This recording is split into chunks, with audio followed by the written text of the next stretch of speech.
First October থেকে পুরো দেশ জুড়ে বদলে যাচ্ছে 10টি নিয়ম। হ্যাঁ বন্ধুরা, যদি আপনাদের কাছে ব্যাংকে অ্যাকাউন্ট থাকে, যদি আপনাদের বাড়িতে এলপিজি গ্যাসের সিলিন্ডার থেকে থাকে, যদি আপনাদের বাড়িতে বয়স্ক কেউ থেকে থাকে যিনি পেনশন হোল্ডার, অথবা যদি আপনি ইন্ডিয়ান রেলওয়েসে যাতায়াত করে থাকেন, অথবা যদি আপনাদের কাছে আধার কার্ড থাকে, তো সেক্ষেত্রে এই 10টি নিয়মের মধ্যে প্রত্যেকটি নিয়মই আপনাদের জানাটা একান্ত প্রয়োজন। অন্যথায় কিন্তু আপনাকে সমস্যার মধ্যে পড়তে হবে। বিশেষ করে শেষের 4টি আপডেট তো আপনাদেরকে জানতে হবে। তো এই সমস্ত কিছু নিয়ে এই ভিডিওতে আমরা আপনাদের সঙ্গে আলোচনা করব। তো প্রথম যে আপডেটটি সেটা হচ্ছে এনপিএস সাবস্ক্রাইবারদের জন্য। এনপিএস মানে ন্যাশনাল পেমেন্ট স্কিম। তো যদি আপনি বেসরকারি সেক্টরের এনপিএস সাবস্ক্রাইবার হয়ে থাকেন, তাহলে সেক্ষেত্রে এবার থেকে আপনি আপনার এনপিএসের 100% আপনি ইকুইটিতে ইনভেস্ট করতে পারবেন। যদিও এক্ষেত্রে রিটার্নটা খুবই রিস্কের ব্যাপার হয়ে যাবে, কিন্তু সেক্ষেত্রেও আপনাদের কাছে এনপিএস আপনাদের সেই অপশনটি দেবে যে আপনি আপনাদের 100% টাকা আপনি মার্কেটে লাগাতে পারবেন। অর্থাৎ সেক্ষেত্রে আপনাদের যেখানে ইচ্ছা হবে আপনি সেখানে আপনাদের টাকা ইনভেস্ট করতে পারবেন। সেক্ষেত্রে আর কোনো বাধ্যবাধকতা রইল না। এরপরের আপডেটটি, যদি 1 অক্টোবরের পরে কোনো বিদেশি ভারতে আসে, তাহলে সেক্ষেত্রে তাদের কাছে সেটা আরও বেশি ইজি হয়ে যাবে। তো এখন থেকে ইমিগ্রেশন কাউন্টারে তাদেরকে আর লম্বা লাইনে দাঁড়ানোর কোনো প্রয়োজন পড়বে না। এখন থেকে এরা, অর্থাৎ যারা বিদেশ থেকে ভারতে আসবে, তারা অনলাইনে ডিজিটাল অ্যারাইভেল কার্ড তারা বানাতে পারবে। এর ফলে কি হবে? এর ফলে তাদেরকে কোনো প্রকারের কাগজপত্র আপলোড করার কোনো জরুরত পড়বে না, অর্থাৎ কোনো দরকার পড়বে না। সেক্ষেত্রে বলা হয়েছে যে ভারতীয় নাগরিক এবং ওসিআই কার্ড যাদের কাছে রয়েছে তাদের কোনো কিছু তাদের ফিল আপ করার প্রয়োজন পড়বে। এরপরে যে আপডেটটি জারি হচ্ছে সেটা, যদি আপনি ইন্ডিয়ান রেলওয়েসে যাতায়াত করে থাকেন এবং যদি আপনারা আইআরসিটিসির ওয়েবসাইট থেকে অথবা আইআরসিটিসির অ্যাপ থেকে যদি আপনার রেলের টিকিট বুক করে থাকেন, তাহলে 1 অক্টোবর থেকে আপনি রিজার্ভেশন যদি করেন, তো ট্রেন বর্তমানে ছাড়ার 7 দিন আগে রিজার্ভেশন শুরু হয়। তো যখন শুরু হবে তার প্রথম 15 মিনিট শুধুমাত্র আইআরসিটিসির যেই সমস্ত অ্যাকাউন্টের সাথে আধার লিঙ্ক রয়েছে তারাই শুধুমাত্র বুকিং করতে পারবে। তো ঠিক আছে, এই নতুন নিয়ম আইআরসিটিসি করছে শুধুমাত্র তাদের জন্য যারা মোবাইল অ্যাপের মাধ্যমে, যারা অথবা আইআরসিটিসির ওয়েবসাইটের মাধ্যমে যারা টিকিট বুকিং করে এবং যাদের টিকিটটি খুবই দরকার এবং যাদের কাছে আধার কার্ড নেই, অথবা যারা আধার কার্ড দিয়ে আইআরসিটিসির ওয়েবসাইটটিকে ভ্যালিডেট করতে চায় না, তারা কিন্তু প্রথম 15 মিনিট অর্থাৎ রিজার্ভেশন খোলার প্রথম 15 মিনিট তারা কোনো প্রকারের টিকিট বুকিং করতে পারবে না। অর্থাৎ তারা যে স্লিপার ক্লাসের যে কোনো প্রকারের বুকিং তারা করতে পারবে না। বন্ধুরা, নর্মালি আমরা জানি যে কেন্দ্র সরকার PPF, Sukanya Samriddhi Yojana, national saving scheme এবং সিনিয়র সিটিজেন সেভিং স্কিম, এই সমস্ত যে ছোট বাচত যোজনা আছে, তো সেক্ষেত্রে সেই সমস্ত স্কিমে যে পরিমাণ টাকা পাওয়া যায়, অর্থাৎ যে পরিমাণ ইন্টারেস্ট পাওয়া যায়, সেটা কিন্তু রিভাইজ করে। তো সেক্ষেত্রে অক্টোবর মাস থেকে ডিসেম্বর মাস পর্যন্ত কি নতুন ইন্টারেস্ট রেট হবে সেটা 1 অক্টোবর জানিয়ে দেওয়া হবে। অর্থাৎ এক্ষেত্রে মনে করা হচ্ছে যে আগের ত্রৈমাসিকে পিপিএফ, সুকন্যা সমৃদ্ধি যোজনা অথবা ন্যাশনাল সেভিং স্কিমে যে পরিমাণ ইন্টারেস্ট রেট ছিল, এবারও ঠিক সেরকম থাকারই একটা চান্সেস রয়েছে। রিজার্ভ ব্যাঙ্ক অফ ইন্ডিয়া প্রতি 3 মাস অন্তর অন্তর একটা করে এমপিসি মিটিং করে, যে মিটিংটি আগামী সোমবার হওয়ার কথা রয়েছে। তো সেক্ষেত্রে সোমবার এমপিসি মিটিংয়ে কি সিদ্ধান্ত হয় সেটা বুধবারের মধ্যে জানা যাবে। তো সেক্ষেত্রে আমরা জানি সবাই যে বিগত কয়টা যে এমপিসি হয়েছিল সেক্ষেত্রে রেপো রেট 1%-এর মতন কমে গেছে।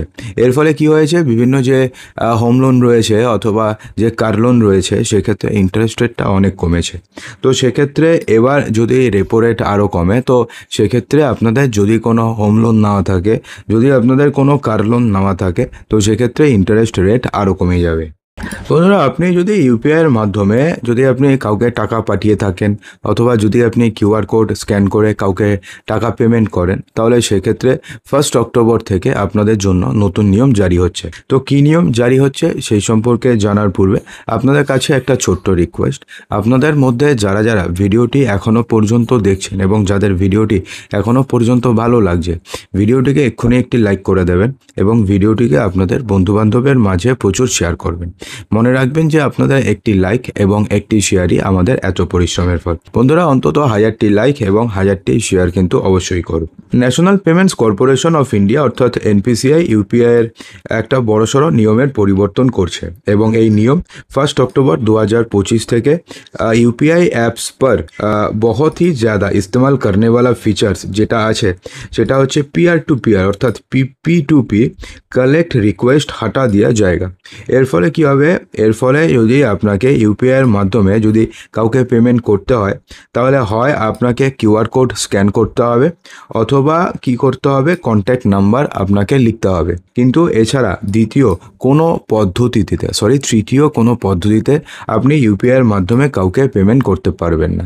অর্থাৎ হয় আপনাকে কিউআর কোড স্ক্যান করতে হবে অথবা আপনাকে কন্ট্যাক্ট নাম্বার দিতে হবে। এই দুটো ছাড়া তৃতীয় কোনোভাবে আপনি কাউকে পেমেন্ট করতে পারবেন না। যদি আপনারা ইন্ডিয়ান পোস্ট পেমেন্টস ব্যাংকে অ্যাকাউন্ট থাকে অথবা যদি আপনারা পোস্ট অফিসের মাধ্যমে কোনো কিছু পাঠিয়ে থাকেন তাহলে সেক্ষেত্রে ইন্ডিয়ান পোস্ট এখন একটা নতুন সিস্টেম চালু করতে চলেছে। এই সিস্টেমে কি হবে, এখন থেকে আপনি ওটিপি আধারিত ডেলিভারি যদি আপনি চুজ করতে চান তাহলে আপনি চুজ করতে পারবেন। অর্থাৎ যখন কাউকে সেই ডেলিভারি দেওয়া হবে তো প্রথমে তার রেজিস্টার করা মোবাইল নম্বরে একটা ওটিপি আসবে, যে ওটিপি সে যদি দেয় তখনই মালের ডেলিভারি হবে। এর ফলে কি হবে, অনেক সময় কি হয়, থার্ড পার্সন কাউকে কেউ কিছু দিয়ে চলে আসে, বিশেষ করে পোস্ট অফিসে যেটা হয় যে থার্ড পার্সন কাউকে দিয়ে চলে আসলো, তো সেক্ষেত্রে যাকে দেওয়ার কথা সে পেলো না, অন্য কেউ পেয়ে গেল। কিন্তু এক্ষেত্রে যদি ওটিপি বেস্ট ডেলিভারি সিস্টেম হয় তাহলে সেক্ষেত্রে কিন্তু এই সমস্যাটি আর খুব একটা হবে না। তো এবার থেকে আপনি যদি চান, ইন্ডিয়ান পোস্টের ক্ষেত্রেও এই সুবিধাটি চালু হচ্ছে। শেয়ার বাজারে ট্রেডিং করে থাকেন তাহলে সেক্ষেত্রে 1 অক্টোবর থেকে বদলে যাচ্ছে ট্রেডিংয়ের। তো সেবির এই নতুন নিয়মগুলো মূলত ইকুইটি ইন্ডেক্স ডেরিভেটিভসের ট্রেডিংয়ের জন্য পজিশন লিমিটের উপরে আরোপ করা হয়েছে। এর প্রধান উদ্দেশ্য হচ্ছে বড় ট্রেডিং সংস্থাগুলোর দ্বারা বাজারে সৃষ্টি হওয়া আকস্মিক যে অস্থিরতা রয়েছে সেটাকে রোধ করা, বিশেষ করে অপশন এক্সপায়ারির দিনগুলোতে। তো এখন থেকে তাহলে কি কি পরিবর্তন হবে, নো ইন্ট্রাডে পজিশন লিমিট, অর্থাৎ এখন থেকে কোনো একটি ট্রেডিং সংস্থা ইন্ট্রাডে ট্রেডিংয়ের সময় সর্বাধিক 5000 কোটি টাকার নেট পজিশন রাখতে পারবে। এর আগের তুলনায় এটা কিন্তু অনেকটা গুরুত্বপূর্ণ এবং নিয়ন্ত্রণমূলক পদক্ষেপ হতে চলেছে। গ্রস ইন্ট্রাডে পজিশন লিমিটও থাকবে। সংস্থাগুলোর জন্য গ্রস পজিশন লিমিট নির্ধারণ করা হয়েছে 10,000 কোটি টাকা। এই নিয়মটি লং এবং শর্ট উভয় পজিশনের জন্য আলাদাভাবে প্রযোজ্য হবে। এছাড়াও এখন থেকে কঠোর নিরীক্ষণও করা হবে। এই নিয়মগুলো সঠিকভাবে পালন করা হচ্ছে কিনা তা নিশ্চিত করার জন্য স্টক এক্সচেঞ্জগুলোকে আরও সক্রিয় ভূমিকা নিতে হবে। ট্রেডিং চলাকালীন সময় অন্তত 4টি র্যান্ডম স্ন্যাপশট নিয়ে পজিশন লিমিট নিরীক্ষণ করা হবে। এর মধ্যে একটি স্ন্যাপশট দুপুর 2:45 থেকে 3:30টার মধ্যে নেওয়া বাধ্যতামূলক, কারণ এই সময়ে বাজারে ট্রেডিংয়ের চাপ সব থেকে বেশি থাকে। এর ফলে বিনিয়োগকারীর উপরে ঠিক কী প্রভাব পড়তে চলেছে, খুচরা বিনিয়োগকারীদের জন্য এটি একটি ইতিবাচক পদক্ষেপ হবে। বড় সংস্থাগুলোর বিশাল ট্রেডের কারণে বাজারে যে আকস্মিক ওঠানামা দেখা যেত তা এখন কমবে। এর ফলে বাজার আরও স্থিতিশীল হবে এবং খুচরা বিনিয়োগকারীরা অপ্রত্যাশিত যে ক্ষতি হতো এতদিন পর্যন্ত ইন্ট্রাডে ট্রেডিংয়ের ক্ষেত্রে সেই ক্ষতির হাত থেকে রক্ষা পাবে। এবং বড় ট্রেডিং সংস্থা এবং প্রাতিষ্ঠানিক বিনিয়োগকারীদের এখন থেকে তাদের ট্রেডিং কৌশল পরিবর্তন করতে হতে পারে। তাদের পজিশন লিমিটের মধ্যে ট্রেড করতে হবে, যার ফলে তাদের পক্ষে বিশাল আকারের পরিবর্তন করা অথবা বাজারকে প্রভাবিত করা আর আগের মতন সহজ হবে না। অর্থাৎ এখন কিন্তু ব্যাপারটি বেশ শক্তই হবে। তো বন্ধুরা, এই ছিল কিছু আপডেটস যেটা 1 অক্টোবর 2025 থেকে পুরো দেশ জুড়ে লাগু হতে চলেছে। তো এই আপডেটগুলোর মধ্যে কোনটি আপনি আগে থেকে জানতেন এবং কোনটি আপনি এখন জানলেন অবশ্যই কমেন্ট বক্সে জানাতে একদমই ভুলবেন না। আর যদি ভিডিওটি ভালো লাগে তো ভিডিওটিকে লাইক করবেন, বন্ধুদের মাঝে প্রচুর শেয়ার করবেন এবং চ্যানেলটিকে সাবস্ক্রাইব অবশ্যই করবেন।